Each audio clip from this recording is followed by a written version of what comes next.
ప్రియమైన దేవుని బిడ్డలకు ప్రభునామంలో శుభములు. యోహాను సువార్త 16:33 మనం ధ్యానిస్తున్నాం కదా.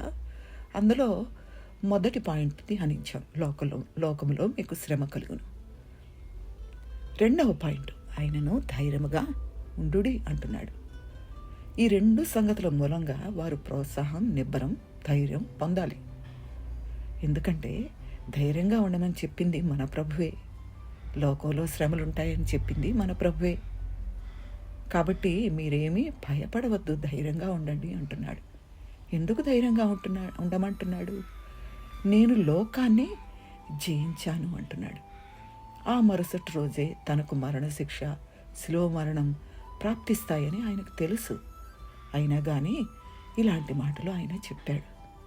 తాను పరలోకం నుంచి వచ్చానని, అక్కడికే వెళ్తున్నానని, పాపుల కోసం తన మరణం తన ఓటమి కాదని, అది గొప్ప విజయమని తెలిసిన ప్రభు చెప్పిన మాటలివి. దుర్మార్గత, అంధకారం నిండిన ఈ లోకంపై తన గెలుపుకు పునాది తన శిలువ అని ఆయన ప్రకటిస్తున్నాడు. దేవునికి మనిషికి మధ్య శాంతి కుదర్చాలని ఆయన వచ్చాడు.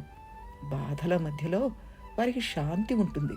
అంతిమ విజయం క్రీస్తుకు, క్రీస్తులో ఉన్నవారికి చెందుతుందని వారు తెలుసుకోవాలి. అలాగే మనము కూడా తెలుసుకోవాలి.